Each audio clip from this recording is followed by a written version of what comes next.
അപ്പൊ ഇതാണ് നാലാമത്തെ ഷർത്ത്. നിസ്കാരം ശരിയാകാനുള്ള നാലാമത്തെ നിബന്ധനയാണ് റഫ്ഉൽ ഹദസി. ചെറിയ അശുദ്ധിയിൽ നിന്നും വലിയ അശുദ്ധിയിൽ നിന്നും എന്തായിരിക്കണം? ശുദ്ധിയായിരിക്കണം. റഫ്ഉൽ ഹദസി. ഇനി അഞ്ചാമത്തെ നിബന്ധന അശ്ശർത്തുൽ ഖാമിസ്. അശ്ശർത്തുൽ ഖാമിസ്, അഞ്ചാമത്തെ നിബന്ധന ഇസാലത്തുൻ നജാസ. ഇസാലത്തുൻ നജാസതി, നജസ് നീക്കം ചെയ്യൽ.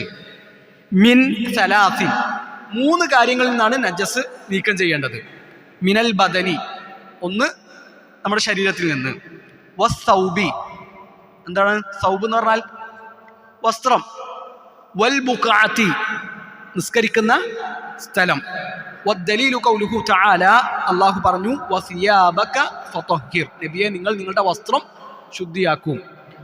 അപ്പൊ ഇതാണ് അഞ്ചാമത്തെ ഷർത്ത്. നിസ്കാരം ശരിയാകാനുള്ള അഞ്ചാമത്തെ ഷർത്ത് നിസ്കരിക്കുന്ന സ്ഥലം, നമ്മുടെ ശരീരം, നമ്മുടെ വസ്ത്രം.